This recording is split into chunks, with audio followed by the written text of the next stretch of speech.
दोस्तों अभी मैं हूँ जसपुर के जंगल पे, लेकिन इस जंगल पे हाथियों की कोई भी मूवमेंट नहीं हो रही है। लेकिन आप जिस क्षेत्र पे रहते हैं वहाँ पे हाथियों की मूवमेंट हो सकती है। एलिफेंट न्यूज, जहां बात होती है सिर्फ हाथियों की। दिनांक 30 अक्टूबर 2025। जशपुर वन मंडल में आज कुल 64 जंगली हाथियों का दल विचरण कर रहा है। आइए जानते हैं विस्तार से। पत्थलगांव वन परिक्षेत्र कोतबा के झिमकी जंगल में 33 हाथियों का दल आकर विचरण कर रहा है। प्रभावित ग्राम सुगाजोरी, मयूर नाचा, जामझोर, मधुबन, कुकुरभुका, खूटा पानी, चिकनी पानी, झिमकी और कोकिया खार। तपकरा वन परिक्षेत्र, यहाँ 3 हाथी हाथीबेड़ और खारी बहार के जंगलों में विचरण कर रहे हैं। प्रभावित ग्राम खारी बहार, कोरगामाल, जून वाइन, पैरवारा, माटी हैजा, साग जोर, हाथीबेड़, माटी पहाड़ छरा, जोरड़ा झरिया, तिलाइन, कुल्हार बूढ़ा, कोल्हन झरिया। कुनकुरी वन परिक्षेत्र बंदरचुआ के जंगल में 27 हाथियों का दल विचरण कर रहा है। प्रभावित ग्राम ठाकुर टोली, बंदरचुआ, तामा सिंघा, लोढ़ा अंबा, डोडा पानी, चूल्हा पानी। कांसाबेल वन परिक्षेत्र साजा पानी के जंगल में 1 नग हाथी विचरण कर रहा है। प्रभावित ग्राम साजा पानी, सोनार पहरी, बहमा, तीता पाकर, नकबार, कुधरा झरिया। कहीं भी हाथी दिखाई देने पर तत्काल वन विभाग के कर्मचारियों को सूचित करें। सरगुजा वन मंडल, सरगुजा वन मंडल में इस समय 31 हाथियों का दल सक्रिय रूप से विचरण कर रहा है। आइए जानते हैं दोनों परिक्षेत्रों की ताजा स्थिति। उदयपुर वन परिक्षेत्र, यहां 13 हाथियों का दल अब लखनपुर पटकुरा के जंगलों में पहुंच गया है। सूत्रों के अनुसार ये हाथी रात्रि में केदमा यानी उदयपुर परिक्षेत्र से होते हुए लखनपुर परिक्षेत्र के पटकुरा क्षेत्र में दाखिल हुए हैं। प्रभावित ग्राम घटोन कोदवारी, पटकुरा, डोडा केसरा, बिनिया, तीर केला, अर्गेती, तप्ता झरिया, रायडौड़, खड़गवाप पारा, महुआ टीकर, सुग्गा आमा, लोटा ढूढ़ी और जामा।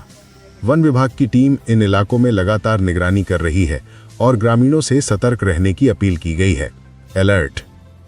सीतापुर वन परिक्षेत्र, यहां 18 हाथियों का दल सक्रिय है।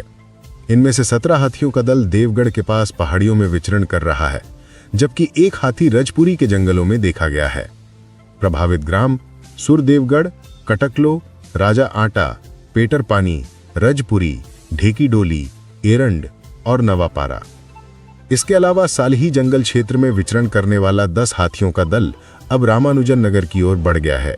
ग्रामीण सावधान रहें और वन विभाग के दिए गए निर्देशों का पालन करें। धर्मजयगढ़ वन मंडल, धर्मजयगढ़ वन मंडल में इस समय 46 हाथियों का दल सक्रिय रूप से विचरण कर रहा है। आइए जानते हैं विस्तार से परिक्षेत्रवार ताजा स्थिति। धर्मजयगढ़ वन परिक्षेत्र, यहां 1 हाथी आमपाली से आकर विचरण कर रही है। यह हाथी चाप खेत के आसपास दिखाई दे सकती है। ग्रामीणों से अपील है कि सावधान रहें और दूरी बनाए रखें। बारो खम्हार दक्षिण वन परिक्षेत्र, यहां 2 हाथी विचरण कर रहे हैं। यह हाथी खम्हार और रामपुर गांव के आसपास देखे जा सकते हैं। संभावना है कि यह हाथी धान की फसल की ओर आकर्षित होकर खेतों की तरफ आ सकते हैं। वन विभाग की टीमें लगातार निगरानी कर रही हैं। छाल वन परिक्षेत्र, यहां सबसे ज्यादा हाथियों की गतिविधि दर्ज की गई है। कुल 43 हाथी इस क्षेत्र में विचरण कर रहे हैं। विस्तृत स्थिति इस प्रकार है। बनहार में 1 हाथी, छाल में 1 हाथी, लोटन में 33 हाथी, हाथी में 2 हाथी, कूड़े केला में 1 हाथी, बेहरामार में 1 हाथी और गलीमार में 2 हाथी। कुल मिलाकर 43 हाथियों का बड़ा दल छाल वन परिक्षेत्र में सक्रिय है। वन विभाग की अपील, कहीं भी हाथी दिखे तो तुरंत वन विभाग के कर्मचारियों को सूचित करें। किसी भी प्रकार की हरकत जैसे पास जाने, भगाने या चिढ़ाने से बचें। आपकी सतर्कता ही वन्य जीवों और आपकी दोनों की सुरक्षा है। थी सरगुजा, जसपुर और धर्मजयगढ़ वन मंडलों की हाथियों की जानकारी। अगर वीडियो अच्छा लगे तो चैनल को सब्सक्राइब कर दीजिए और अपने दोस्तों तक भी शेयर कर दीजिए। मिलते हैं इसी तरह एक नई अपडेट के साथ। तब तक के लिए सावधान रहिए, सुरक्षित रहिए। जय हिंद।